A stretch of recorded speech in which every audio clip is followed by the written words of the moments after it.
Hi. Hi, guys. Thank you all for coming to our session. Looks like there might be a few more stragglers coming in, but hopefully we'll start right now. So my name is Chris Bland. This is the real-time mobile dashboards with Salesforce One, Knockout, and the Streaming API. Hi, my name is Matt Lacey, and yeah, we appreciate you coming at the end of the third day when everybody's pretty tired. I think we're both pretty beat as well, so it's good to see a few people here. Perfect. So I always like to start with this, with a quick audience poll. So how many people here are admins? A few. How many developers? All right. And then any business analysts? Perfect. All right, just like to know our audience. So for those of you who have been working on Salesforce, you obviously have seen this safe harbor statement many, many times. I'm not going to read it for you. You guys can all handle this. So this session, we're going to focus on how fresh is your data. So how often have you heard this when viewing a dashboard? My dashboard's wrong. Has anyone heard this before? You hear it all the time. So what's wrong? Rep says, I closed a deal and it's not showing up on the dashboard. What's wrong? The report I ran just shows a different number than the dashboard showing. What's going on? And of course, they're going to come to you for this. The other thing is, they're going to say, I updated the report and the dashboard hasn't changed. So if you've ever dealt with Salesforce, you've probably gotten this question quite a lot. So what happens? They have stale data because they don't press refresh. How often do you have to tell your users you have to press refresh on your dashboard to get the most up-to-date data? Right? It's a really hard problem to solve.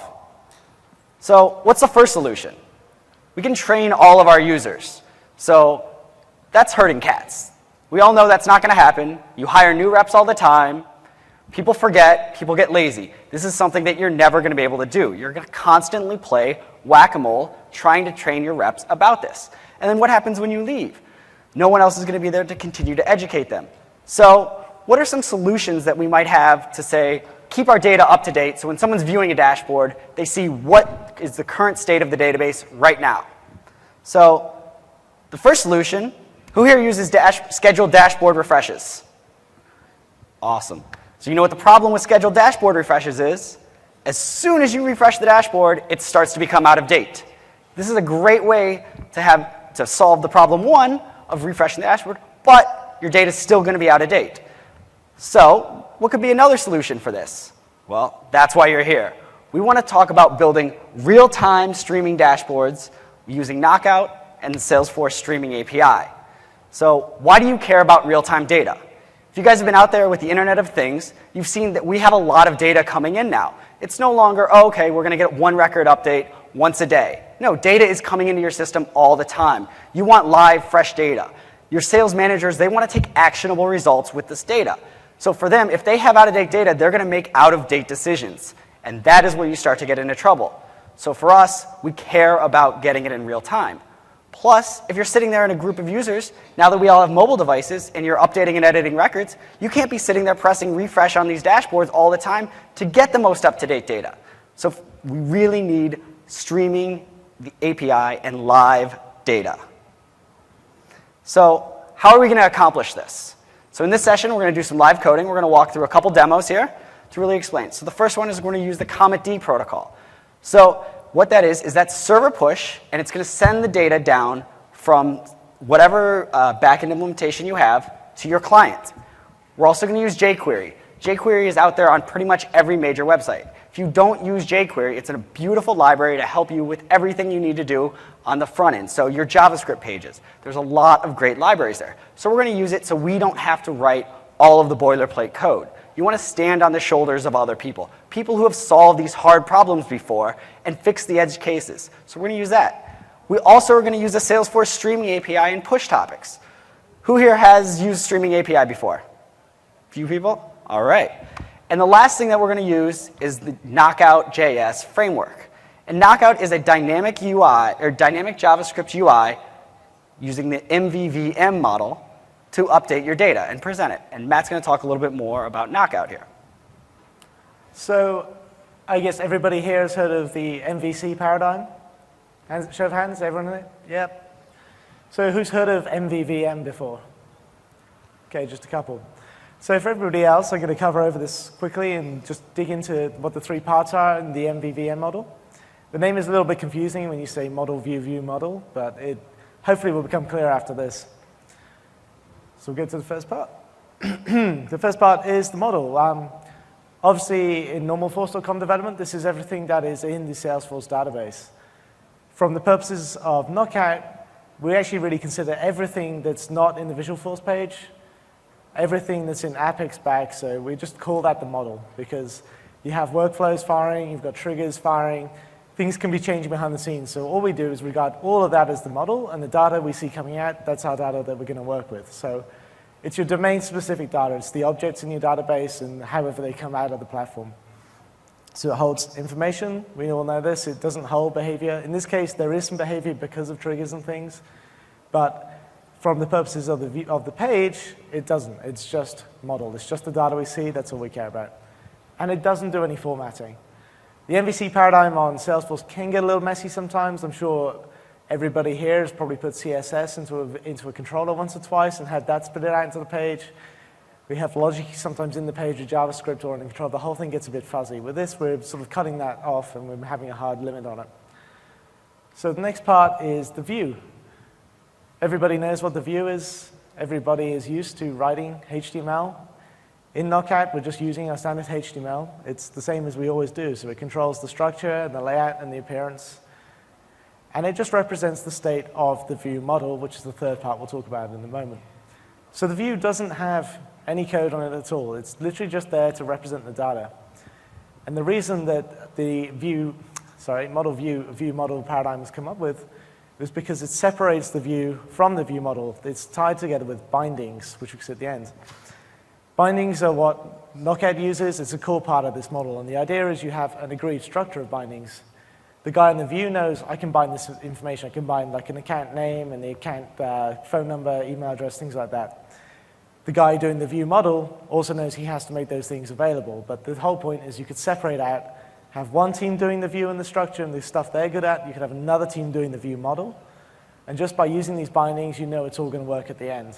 This was created in Microsoft, and they actually did that. They did it to separate the teams out.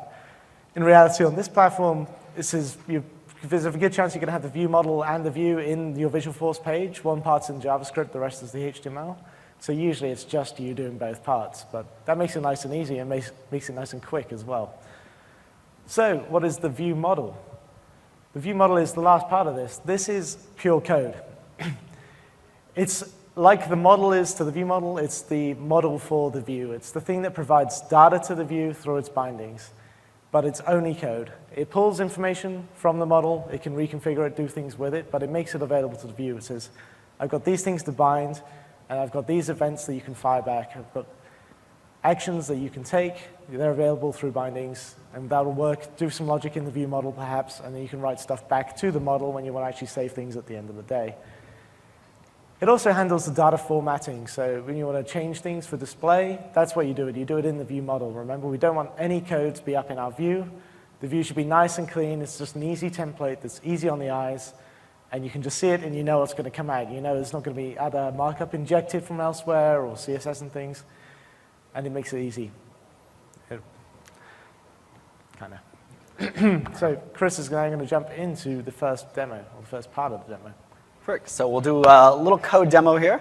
Let me get out of this. We're going to load this up.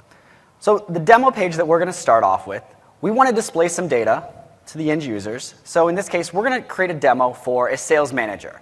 And for them, we want to show all users and the opportunities that they have. And then we want to group them by three ways. We want to group them by closed won, by prospecting, and by lost. So it's a very basic dashboard. You've probably gotten this request from people that you've worked with. So how are we going to solve this? So the first thing that we need to do is start thinking about what data do we need to get out of Salesforce and how should we structure that. So in this case, we're going to use JavaScript Remote Actions, which is a beautiful, beautiful tool that Salesforce provides us. It's a way to call an asynchronous way into Salesforce to get the data. So with this, we created a little demo class. And what we're going to do is we're going to query for all the opportunities in the org. We're going to then map them and group them by user. So each user will end up having an ID, a name, and then a list of opportunities that they have. That's really all this controller is going to do. We just say, we want the users and their opportunities. So how are we going to do that? So let's build a sales dashboard. So I'm not a big fan of live coding because things always go wrong, so we've got some things pre-prepared here, and we're going to walk through the demo steps. So the first thing that we're going to do is we need to basically build an Apex page. So you can see standard stuff that this looks like everything you've normally worked on. We have some include scripts, we have some pages. Everything looks standard here, right? It looks like a basic web page. So where's the magic? That's where we're going to start to talk about Knockout.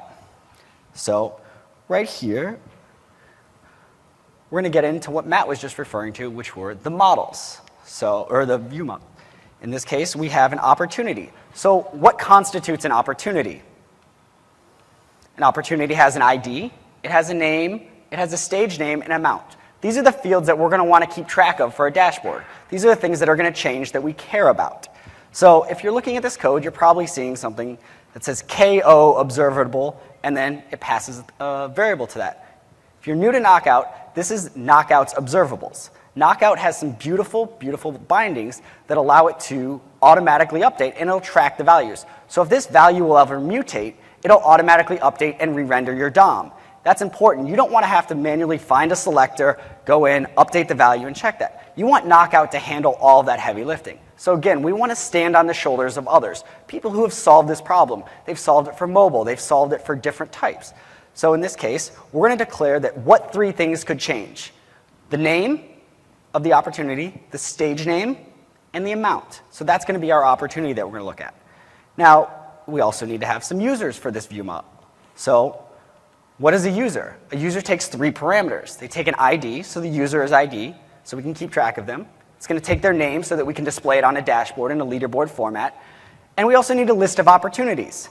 So as we go through this, we can set the user. So anything can actually be observable. We could change the name of the user and subscribe to updates for that. And then whenever the user's name changed, that would automatically change as well. So we're going to instantiate a user here, and we're going to add the opportunities to it. So that's simply all this bit of code right here is going to do. We're going to loop through all of the opportunities that we pass it. We're going to create a new opportunity, which you just saw up here, and we're going to set up all those observable bindings. This is great. So the user then has a list of opportunities, and all of those are bound so that when they update, your view will update. So now we're going to get into some really cool stuff about Knockout, and that is the forecast view model. So the forecast view model is going to be our main page that we're going to start off. This is going to be the main container that we're going to use.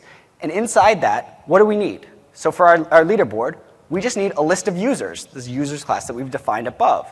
So we're going to define that. And then when the page loads on window onload, we're going to call our controller method. So that JavaScript remoting method that you saw earlier, we're going to call demo1, and we're going to say get the user data. With remoting, you're going to get 2 parameters back. We're going to now create a basic plain old JavaScript array, and we're going to call it users. We're going to now iterate over all the data we got back, and we're going to create a new user, and we're going to pass it the user's ID, the username, and the list of opportunities that go with it. So that's our forecast view model. When I started this talk, I said we're going to sum up the amount of closed won, the amount prospecting, and the amount lost. 3 different ways to group it. Now, with a report, you can create grouping names, you can alias this out. With Knockout, they make this really, really simple. Knockout has something called a computed function. So what a computed function means is it's a virtual property on that object. So if any of the values below it will change, Knockout will know to update this. So in this case, we're going to create a property called 1. So that's simply going to be the sum of the amount that are deals 1. So how do you define deals that are 1? Well, the KO computed, we're going to iterate over all the opportunities that the user has, which is right here. So we're going to call self. So that's referencing our self, which is this. We're going to get the opportunities. And in this case with Knockout, everything is a function call. Because these are observables, everything has to be called as a function. It's not like standard JavaScript where you can simply go self-opportunities. This will not work. What you need to do is say, hey, Knockout, give me back the opportunity list. And what that'll give you back is the array that you can iterate over. So now we're going to look at and say, hey, opportunity, is the stage name equal to closed won? If it is, let's add that to the total. So again, what you're seeing here is with Knockout, these observables you call with a function call. It looks a little bit different than something you're used to. So this amount right here is the same right here. So even though we defined it and you don't see any functions there, Knockout, when it creates the observable, will automatically set that for you.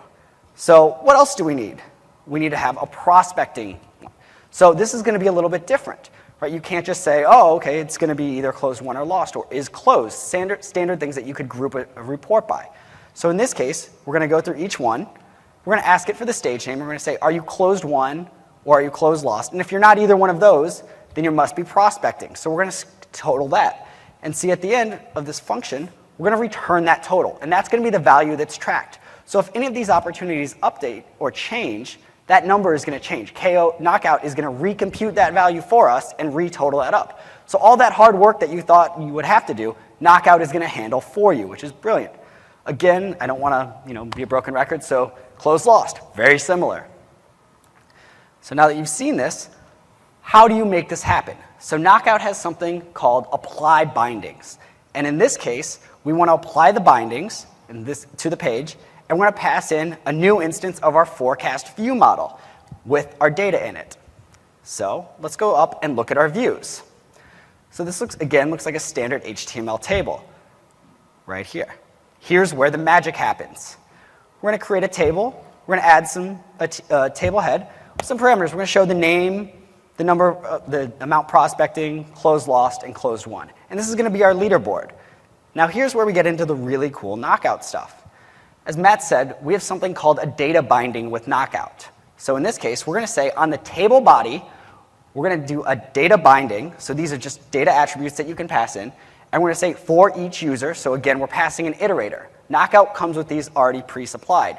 They have iterator functions, so you can just say, go over a list of users and iterate over this once and use this template. So in this case, we're going to iterate over each one of our users. But before we do that, we want to sort the users. And we want Knockout to take care of this for us. We don't want to have to sort the users ourselves and manually figure out who's in first place, who's in second place. And then what happens if a value changes? Where do they end up? So we're just going to pass it a simple sort function where you pass it to, and they compare. In this case, we're going to ask the first one. So who has the highest amount of deals won? And that's going to be the person at the very top. Then we're going to bind into this TR here. So as Matt mentioned before, this is the template that you're going to use. So each user is going to iterate over this, and we're going to use this data binding property again. In this case, you're going to see data binding text. And then what that's going to reference is each property on Knockout. So in this case, we're going to start off with data binding text name. And what that's going to display is the user's name. Again, we've set this up here in the user. You'll see these. Now, the next one we want is text prospecting. So we saw this earlier. This is our computed function. Same thing with closed lost and closed won. So we're just going to display that data. And here's what that chart would look like. Sorry. So again, we're going to do this all inside a Salesforce 1 mobile container because we feel that Salesforce 1 is a great way and a great use case for this, where viewing a report or viewing a customized dashboard might be hard, but you can build small little apps like this really quickly. So you've seen sales dashboard, their name, prospecting, closed lost, and closed won. And again, you see that Johnny 5 has $2,000 in closed won, so he's first. That's going to be automatically sorted. That was that sort function that we saw. So you're probably thinking, great, I can do all of this with Apex, I can do this with Visualforce, I can iterate over tables. What's so cool about Knockout? In that case, we're going to get over to Demo 2. So again, what we said was Knockout takes care of those updates for us. So now that we have this table, we really only showed the high-level details. We want to start seeing really, really specific details, and we want to be able to drill in. So with a report on our dashboard, you want to see the opportunities that made up that user's prospecting closed won or closed lost deals. So in this case, everything's the same. You've seen it here. But what we want to do is we want to add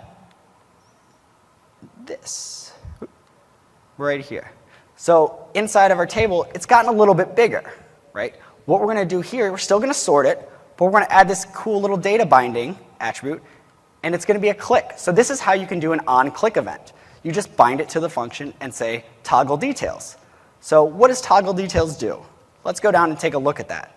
So again, we're going to look at our user that we just worked on. We're going to just add this new function to that called toggle details. So what we've done is we've created a Knockout observable. And these again can be on anything, any different type, booleans, ints, numbers, whatever. And we're just going to set show details to the inverse of what it was previously. So we're going to call, see what it was, and then set the new details. So what does that allow us to do? That's going to allow us to toggle the opportunity list, really simply. But if you saw there, we can actually do some really cool stuff with Knockout. How many of you have ever had to change CSS classes based on the property of an object, right? And you end up writing that in controllers, and then things change and data mutates.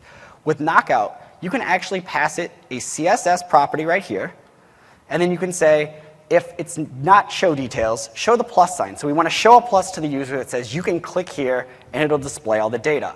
We can say if you are showing the details, we want to show them a minus sign so they can flip-flop. And again, it's going to take care of this for us. We don't have to choose any of that. Knockout's going to automatically handle that based on the value of show details. So as this value mutates, your dashboard's going to update.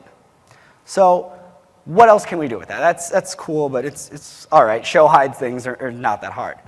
Let's add this little function here. You may have seen this button called add money. So now that we have a leaderboard, we want to be able to change it and show different things.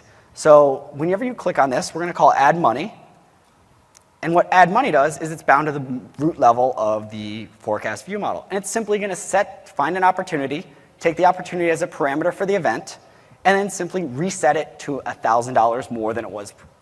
So what that means is, let's look at myself right here. I'm in second place, so I'm losing to Johnny 5. So let's find a closed won deal. And if I click this add $1,000, all of a sudden, look what happened. Knockout resorted my list for me automatically. It updated the amount closed won. So this is all taking place, and we didn't have to write a lot of code to do this. You can keep doing this. So how much is closed lost? It's 900. Let's add $1,000 to that. You can see it's automatically going to update this binding, and it's going to update this binding, which was our computed. All the heavy lifting is done by Knockout. So if we continue down, you can see that. And it's going to automatically add and sort. So now all of a sudden, Matt's in second place. Really, really simple stuff to do. So now, switch back over.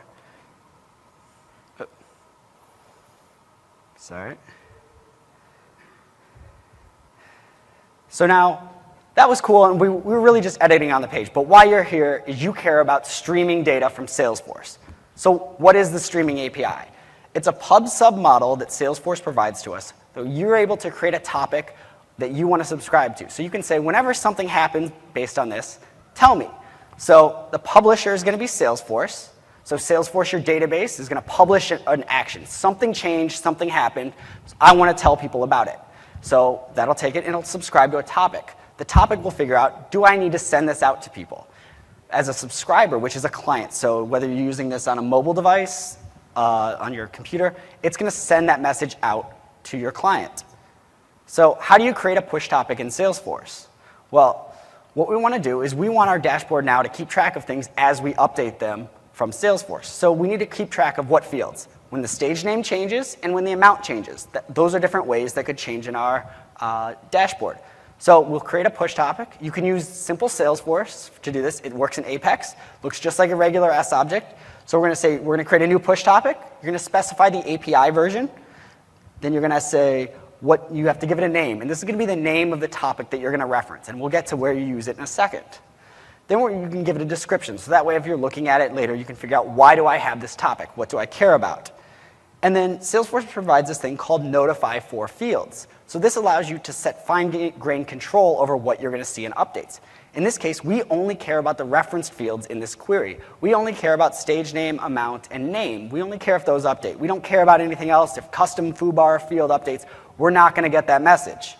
Then we say notify for operations. So Salesforce allows you to even subscribe to the type of operation. So was it an update, an insert, a delete? You'll be able to get that message and customize these push topics. Then you add a query. And this is how Salesforce decides, should I send you an update? If you were writing a query, what would return? In this case, we're going to say select ID, name, amount from opportunity. Very, very simple. Now we'll go back to the code. So what we've done here is we've just created a really simple streaming API helper, and all this code will be available on GitHub that we'll publish the last slide. So we'll just create this push topic. So how do you connect to a push topic? So again, we're going to use the Comet D profile. So we're going to grab all of these scripts that we need to use, and we're going to say, we need these. Once Salesforce loads them for us, we're going to come down in this forecast view model. So when we instantiate a new forecast view model, we need to first set up our initialization for our protocol. In this case, what URL do we want to subscribe to? We want to find our current location, then we want to go to Salesforce, the comment D, and then we want to go to API version 31. And then we need to send over our request headers. For those of you familiar with Visualforce, we're simply using one of Visualforce's pre-provided merge fields that we're going to drop in here. We're going to pass in an OAuth and an API session ID. This allows Salesforce to know that you're a subscribed or an authorized user for this topic. Then we need to actually subscribe to the topic. So that simply says, hey, we're going to connect to Salesforce, but now we need to figure out what topics we want to subscribe to. So how do you do that? You simply say, we're going to subscribe, we're going to pass the topic in, and then the name. So in this case, it's DF14 demo. Whenever a new message comes along, it's going to fire this callback. In this case, the callback takes one parameter, which is a message. Salesforce is going to pass down a message, and we're going to log it to the console. And we're going to say, hey, cool, we got a message. And then within that message, Salesforce sends you a data object and then the raw S object. So you have all of the new properties for that object. So now that we've gotten an update from Salesforce, say the amounts changed, we need to update that into our Knockout. So if you guys did this normally, you'd have to go through, you'd have to find your models, you'd have to update things, you'd have to edit the HTML. Knockout's going to take care of all that for us. So in this case, we're just going to call self.update opportunity. And we're going to pass it two parameters. Who's the owner, so who's in the leaderboard and what position are they in, and then we're going to pass the new values for the opportunity. And that function is just going to look like this. We're going to simply iterate over all of our user collection, and we're going to find the user that matches, and then we're going to tell that user, hey user, you got a new opportunity, so let's update you. And that is this function. So if we look at, again, our function user, we're going to say update opportunity, and we're going to pass in the new opportunity values. So how do we know which one we need to update? Well, we're just going to grab all of the opportunities. So we're going to call self.opportunities, which is that Knockout observable array. And then we're going to iterate over all of them. When we find the one that matches, we're going to update it. And now we need to set the new values. So very similar to how you would use getters and setters in Apex, it's going to look very similar here. You're going to say opportunity.amount, and you're going to pass in the new amount. Opportunity.stage name, we're going to set the new stage name. Opportunity.name, set the new name. This allows Knockout to update the values. So what does that look like? So now we have our demo here. And if Salesforce cooperates, we're going to open up the details. And we're going to look at first this Acme that's in value prop. So very simply, I have my Salesforce One mobile device. This is not fake data. We're going to do this live, so hopefully this works. We're going to set the opportunity name to Acme DF demo. Autocorrect got me. Now we're going to set, Matt, what do you think? What should be the amount here? Where are we on the leaderboard? Last place. So this one hasn't closed yet, so what do you think? Maybe $1,000? Make it 1,000? I can make it 2,000 then. 3,000, all right. 3,000 it is. And we're going to update the stage to negotiation review. So you have to watch this very closely. As I press save here, Salesforce is going to update. And see how quickly that happened? Very, very little code had to be written to do that. Your dashboard automatically updated. But if you notice, I'm still in second place, which I'm not that big of a fan of. So let's look at this same opportunity. And now I'm going to close it. So you have a field rep on the road. And he's walking around going, oh, OK. And he just closes the deal. So watch what happens when I close this deal. We're going to update the value, press save here. And wham, I jumped up to first place. It updated it to closed one and updated the computed. So everything happened with very, very little work. Knockout's going to handle all of that for you. Again, so that is the Knockout demo. And then Matt, if you want to step in, we can do. Sure. OK, so out of interest, I mean, you just saw Chris doing this in the Salesforce One wrapper there. How many of you guys have written Visualforce pages and tried to use them inside of Salesforce One and then found maybe it's a little bit slow when you're trying to get back to your controller and things? Sure, yeah. It's not the best, and that's why you're using Knockout and things for the UI in here. And then using technologies like the Streaming API and remoting is way, way, way faster. Like, remoting is always better than going back to an Apex controller in the conventional manner that we're used to. And it just only sends the data it actually needs to send. It, I hope everybody knows, but if you hit a normal command button on your page, unless you've used like an Apex action region around that, it sends everything back up. And it's literally everything. All your private variables in your controller, everything has to be moved backwards and forwards each time, and that's where the slowness comes from. And that can hurt a bit on a mobile device. So this is a real quick demo that I just whipped up at a local developer user group recently, and thought we'd bring along here as well if we had time, which we do, just to show off quickly. So again, this page uses remoting to get information. It's pretty obvious what I'm doing there. Can you see it all? Yes. So the constructor's there just so I can use this as an extension controller. I didn't want it to make it a custom controller for the page. I like to use standard controllers where I can for everything else because it makes life a hell of a lot easier for us. There's one remoting method at the top, load contacts. And as you can see, I'm just taking the account ID parameter, running a query, and I'm just shunting that stuff straight out. I'm not doing any processing. I'm not wrapping it up. It was quite easy. I just want to make a quick hack demo. And in cases like this, it's absolutely perfect. If you're not too worried about errors, which you don't in demos, it's all right. Just shunt it out. There's another method there. Save contact, as you can see, it gets past the contact and it upserts it. That's all it does. Again, I haven't got any safety protection in there, but we just deal with these objects as they are. We don't need to faff around moving fields around or changing names. On the page side of this, I've got something called a Rolodex model, because what I want to do is list all the contacts for an account. As you can see, that the query we had in the controller takes an account ID, grabs all the contacts for it. My little indentation seems to be a little off here, but again, we've got a model. This is our view model, I should say. It's got a few properties. We have an account ID and account name. These are being bound straight from the Visualforce, as Chris was doing with the session headers before. And when the page loads and all this JavaScript is initially run, this function is just in line here. So this function gets called straight away. And as you can see, it's a remoting call. That's what's going back into the controller, the controller extension, sorry, saying load contacts. Passes the account ID right here with self.accountID, which we set up above. And when we get those contacts back, you remember I just said return the query, like the results from the query come straight back out as objects. And I'm passing them straight into this knockout observable array. I'm not faffing around with things again, just putting it straight in there. It's nice. This is why I love knockout, especially remoting. It just makes life so much easier. And then we've got a few actions under here we can initialize, but I'll just show you the actual product first.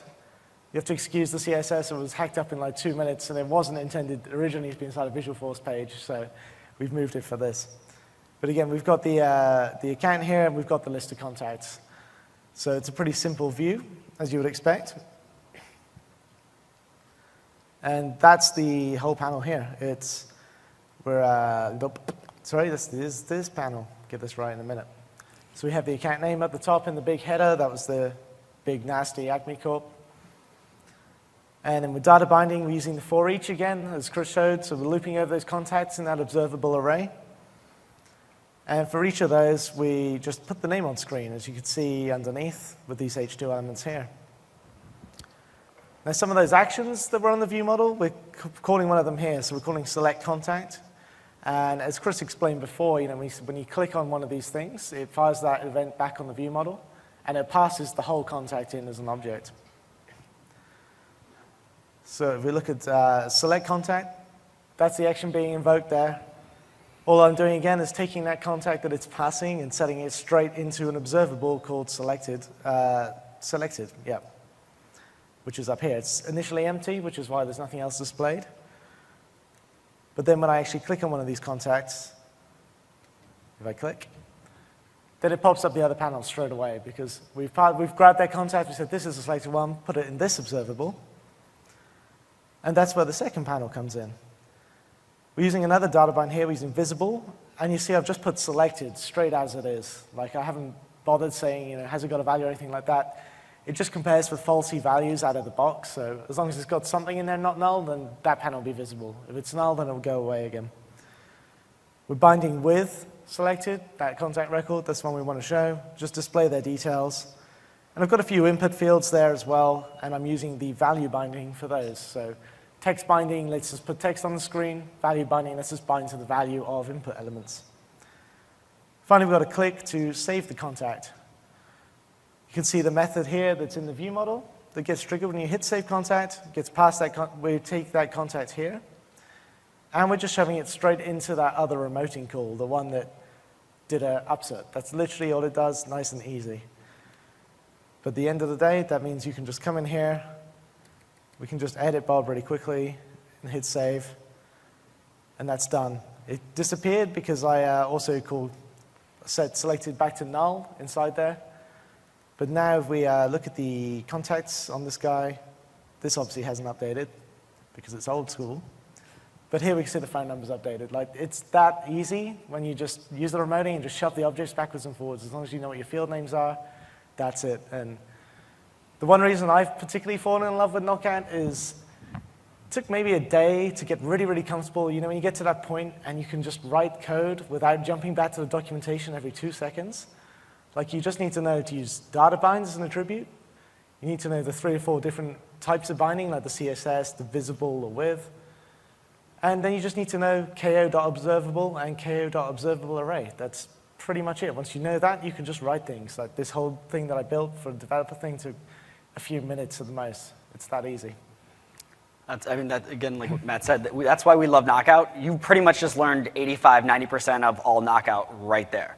There's nothing else. It's not Backbone. You don't have to go through all the effort of spinning pages up. Knockout's great for building pages like this, where you have a simple controller that you need something to do, and it's going to respond to updates.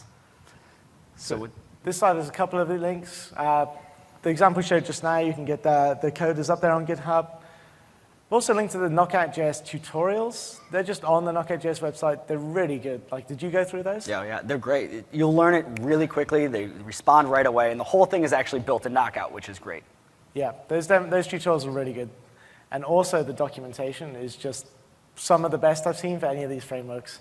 It's written so you can actually go through it in order as you're learning it still. And again, it doesn't, maybe half a day you'll have gone through the entire documentation set. It's really worth doing, and I'd really really urge you all to do so and consider doing so. Definitely. So I know we're running we got about a minute or Couple so of left. If anyone has any questions, I'm glad to take questions now, or you can come up after the end.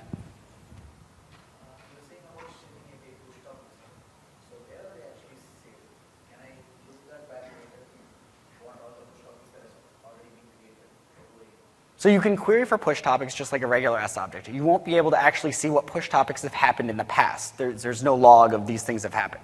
So a couple things that you should think about when you're using push topics. They're not guaranteed to be delivered. So think about outbound messaging. That's guaranteed to be delivered. It'll automatically retry. If your client's not connected, you lose internet connectivity. It's not going to reconnect and regrab messages. So it fires it. Anyone who's listening at the time, it sends it to them.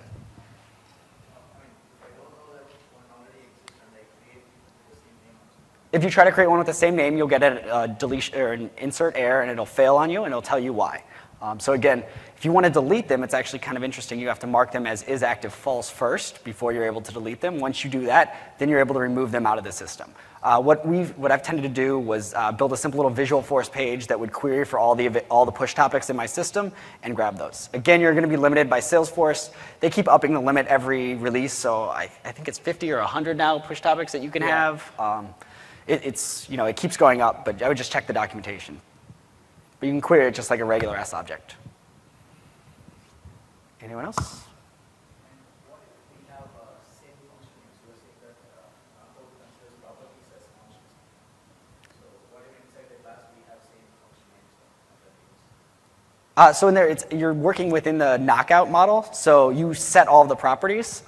So you can reuse names from, like in the example, we use stage name, ID, and we simply set those. You pass them in like you were using a getter setter in Java, where you pass it through the parens and you set that value. That's how it updates.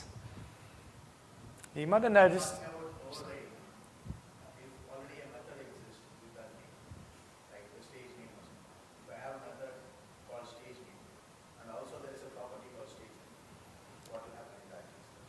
So it's like your standard JavaScript. It's the order of execution. It'll just reassign that variable name to the second thing that ran. It's basically like working with plain old JavaScript objects, but just with a little bit of Knockout magic around it. Yeah, one thing that might have been a little unfamiliar is the use of self everywhere. But have you noticed right at the top of those view model functions, it's just var self equals this. It's just a reference to this for that, so that anywhere else in your code in that view model, you can just use self, and then you're referring to the view model and not anything in a callback or anything underneath.